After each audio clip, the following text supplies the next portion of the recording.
Welcome, folks. I am Jaby Koay, joined by ACHARA KIRK. Hello. We are talking about Spider-Man. Home isn't coming this time. Far, far, far away from home. So if you've been paying attention to the Rotten Tomatoes and the IMDb's and all those things, you can see that critics are just shitting all over this movie. Nobody likes it. It's doing terrible. Absolutely terrible critically. So bad. The worst MCU film ever. Why ever. would you go watch it? Exactly. Obviously, that's not the truth.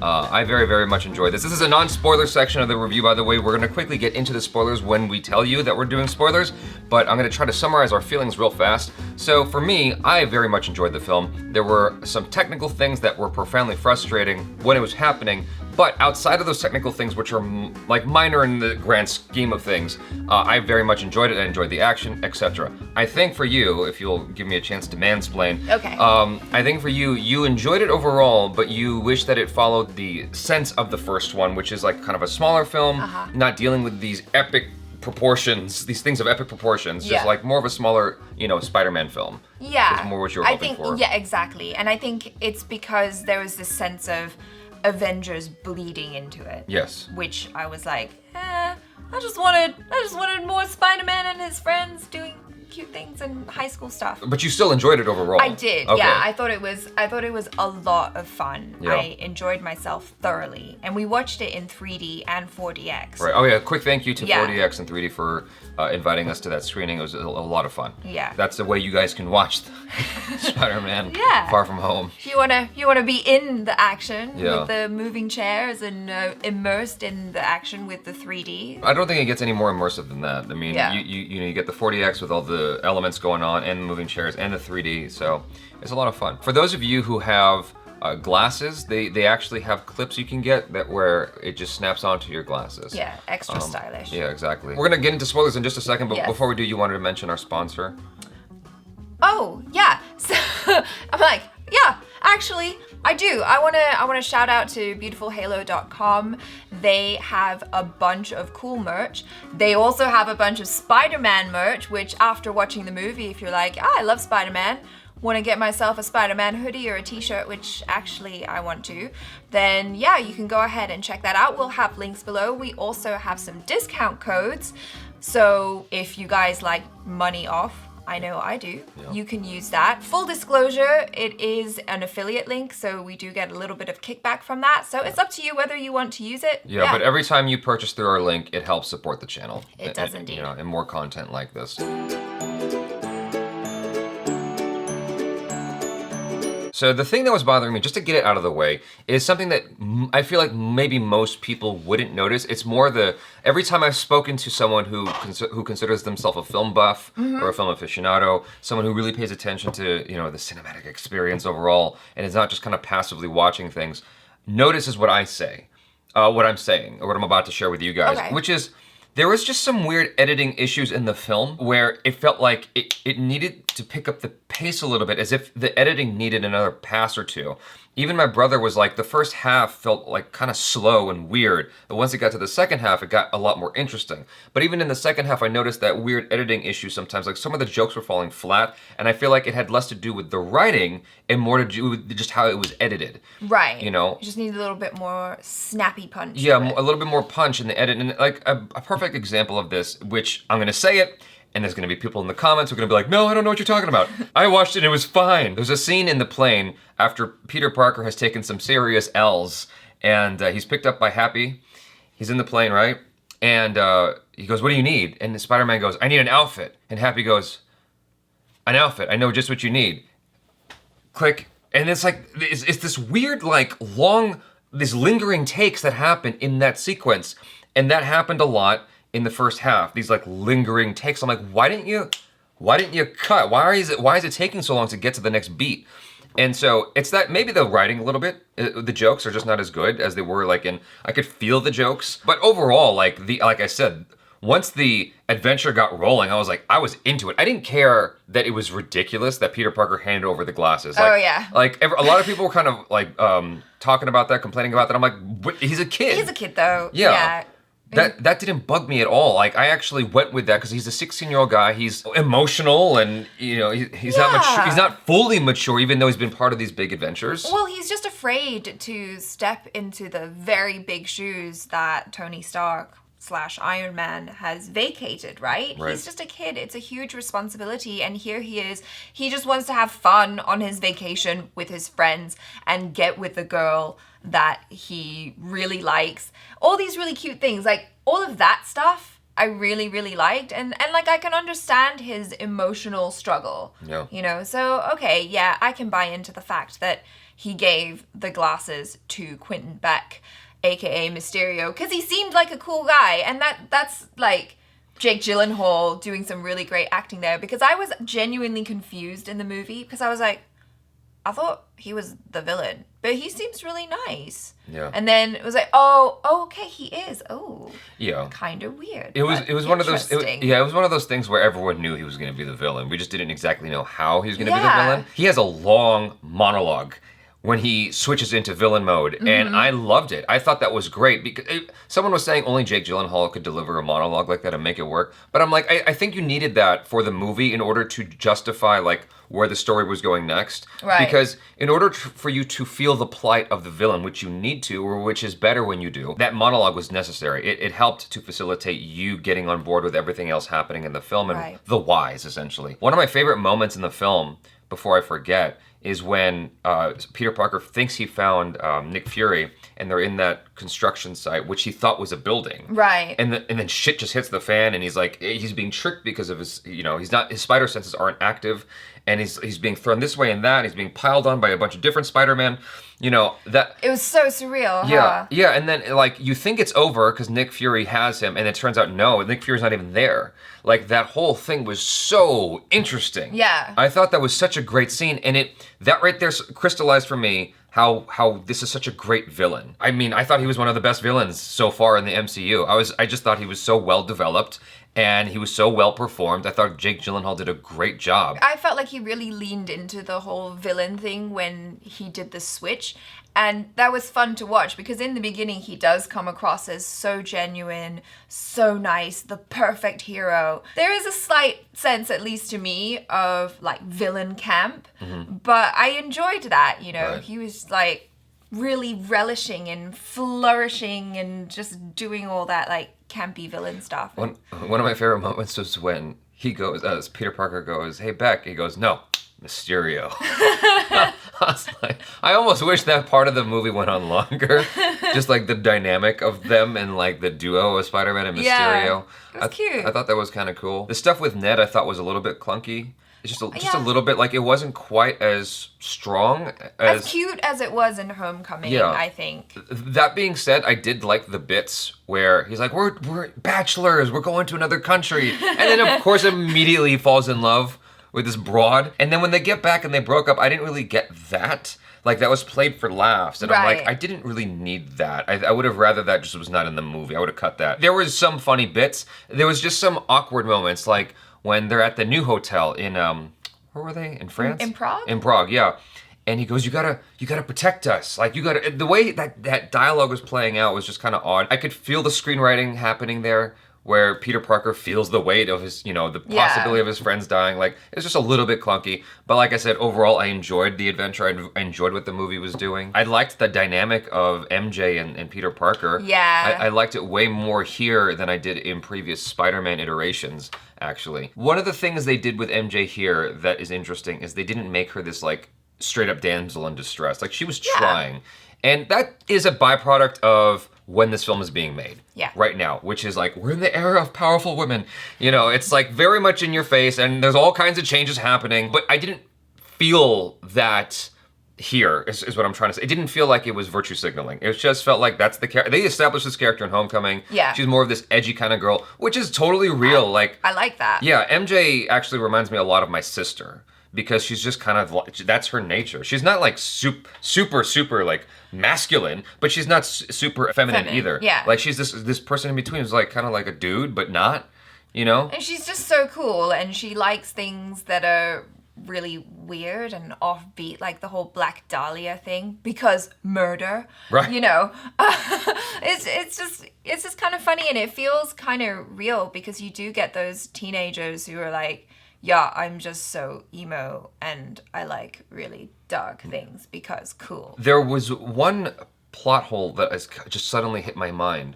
When Jon Favreau, Happy Hogan, says the thing about the surfboard as a clue to Nick Fury. Oh. It wasn't Nick Fury.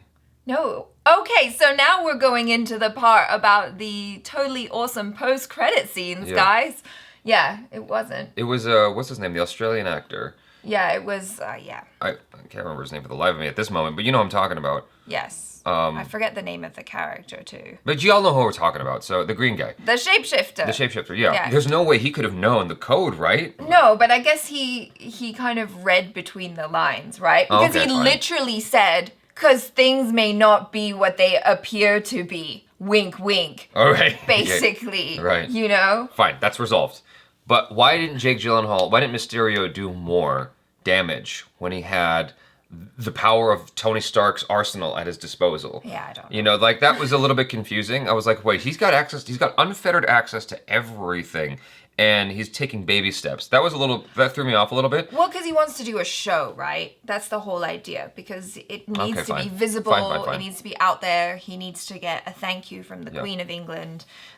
That's fair. I sort of wish that he didn't have unfettered access. I wish that Spider-Man, Peter Parker, wasn't given unfettered, but like a 25% access. Something big. Something that still could do serious damage, but not 100%. Right. Not like the level of the CEO of Stark Industries. Like, no, like he's got, enough to help move his shit further along until he's 21 and then has unfettered access, or whatever the case is, Peter Parker at 16 being given complete access to everything in Stark Labs, that seems a little bit preposterous to me, even with it being Peter Parker, the smart kid who's also a superhero. I'm like, I don't know about that. Your brains are still developing up until 25 years old, and who cares about that? But I was just saying, like, there's a little... Anyway, it's a comic book film, so it's fine. I mean, if they limited what Peter Parker was given, it would have made more sense of why Mysterio didn't do more, other than like he's trying to put on a show. It's fine, it worked. Yeah. I mean, it's still a fun film overall. Yeah. I keep having to say that because I feel like when I complain, people are gonna get the sense that I didn't like it. But like, I actually love this movie. I want to buy it on Blu-ray and put it right next to Homecoming. Yeah. The other MCU films. No, I liked it too, and I just want to talk real quick about that other post-credit scene, which was just like, because like I totally didn't see that coming. What a dick move from Mysterio. But like totally on brand, I think, to be like, let me just manipulate the public and make Spider-Man the bad guy, and now everyone knows who he is. Where's that gonna go? It's a good post-credit scene, but it's not gonna go anywhere. You think? He's literally been outed by Mysterio. Everyone thinks that this is such a big deal, and I'm telling you now, I'm predicting it's not. It's gonna get wrapped like that. How? Because Doctor Strange is gonna do something to undo it, like a hocus pocus on the entire city. So it literally, when this is supposed to come up, it'll be done in 2 seconds. Be like, you would be like, excuse me, Doctor Strange, can you help me? And then you'll just use the time stone or whatever. Remember in the Fantastic Beasts sequel, the second one, when they had like the magic stuff they were just doing everywhere to undo all the I don't know the terminology, but the memories of the regular people, the non-wizard people, right?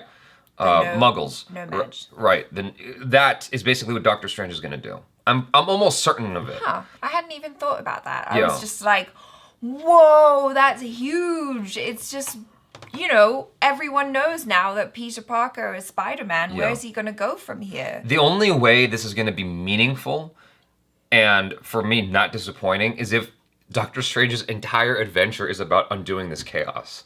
Like the whole thing, like the next Doctor Strange movie Doctor Strange is just about. Well, I mean, it's gonna be a big subplot at the very least of like he's got to take care of all this, and along the way he's got to go get this thing over here to undo all this crap. Like, because my feeling is the most likely scenario is it's wrapped up like that. Hocus Pocus gone, but it's interesting to me if Doctor Strange needs like this crystal or this device to help facilitate that magical property. To amplify it exactly. Worldwide level. Yes. Okay. Then it's interesting, and then you have an adventure, and it's not bullshit. Because I'm expecting it's gonna be, well, that was hard.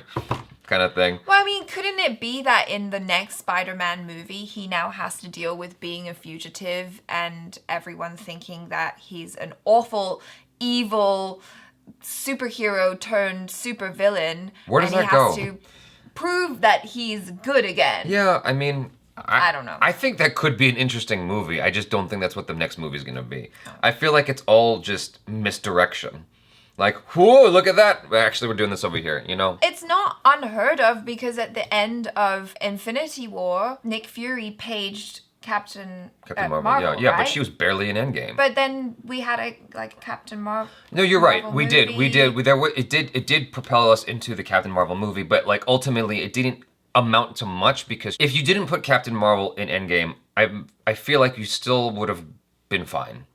I feel because the whole she did come in and like blow apart an entire ship, you know. That's true. I mean that's all just dramatic effect though. I mean the thing about it is I feel like they had the powers amongst themselves without Captain Marvel to do that kind of damage. Right. They could have written it in such a way that Captain Marvel wasn't really a necessary tool. They wanted her to be part of it, and because she's supposed to be the new face of the MCU or something like that. Right. So I get it, like, but I have conflicting feelings about that. Overall, I loved Endgame. We're not talking about that. No. I loved Endgame. Don't get me wrong. Like I watched that movie 3 times, but like I'm trying to be objective and go. Even though I loved it, I don't think she was the make or break of that film. Right. You know, like without her, the film would have been fine. Well, I feel like it is appropriate to talk about Avengers with this movie as well, because it really does feel like a sort of wrap up of what happened in Endgame, because there is that bleed through of, wow, we've lost Tony Stark. What does that mean? How does that affect Spider-Man? How is that going to affect the other Avengers? And how is it going to affect the MCU as a whole, right? Because this is going to be the end of an era and the beginning of a new phase in the MCU. You know, there were some cliche moments in Spider-Man, and I would have liked one more cliche moment. Okay, what is it? I would have wanted him to visit Tony Stark's grave. Oh, yeah. I would have liked a little wrap-up of his emotional state with that. Oh, then I would have got the tears that I wanted. I was like, am I going to cry in this movie? But you know what I'm saying? Like, I feel like we needed that and we were denied that. Because the whole thing is in the ads, you're being sold this idea that he's wrestling with the loss of Tony Stark, as we all are. And this film is supposed to be Game of Thrones episode 10 kind of thing, where it's like, okay, we had our big battle. Right. And now this is us kind of coming out of that and sort of dealing with that. And I don't feel like the film did address that enough for me. It did address it some, but not enough to the point where I'm like, I feel like that's now resolved. That's emotionally resolved. Like if there was a scene with Tony Stark's, grave where he goes, I'll never be you. I'm gonna do my best. I'm already like welling up just thinking about that. Where was that scene, guys? Anyway. I mean, I know it's kind of cheesy, but that's why I said it's cliche. I like it. Like I do like a bit of cheese with my movies sometimes. That would have been well earned. Because the thing about it is they're showing Tony Stark's face everywhere. I would have liked a couple of glances of Spider-Man like not being able to like look, because you're seeing Tony Stark's face throughout the film because he saved the world. So his face is plastered everywhere, right? It wasn't just him, but he's the one that died. So I would have liked a couple of reaction shots from Peter Parker of like seeing that, and like you just see a subtle like, I don't know how to deal with this, because that comes up in the airplane where he's like, I'm not him, I can never be him. And so it almost, I get what the writers were doing. It's like it was sort of bubbling under the surface, and then suddenly it comes out, and it was this thing he's been holding back this whole time. But I'm like, yeah, that's cool, I like that, but you need to hint at it along the way. And I think that Tom Holland does have the acting chops to be able to deliver something emotional. Like he's shown that already. I would like more. Right. But they did kind of do a thing at the beginning of the movie, didn't they? Where they had that funny school assembly video thing where they were like, oh, we're honoring the heroes that died using stock images, which was kind of hilarious. That was funny. Yeah. I think that if I was to buy the movie, I would never watch that though. That scene. Yeah. Like if I bought the Blu-ray, I would fast forward past that every time. I think an emotional, like heartfelt, genuine response to the deaths that happened would be good.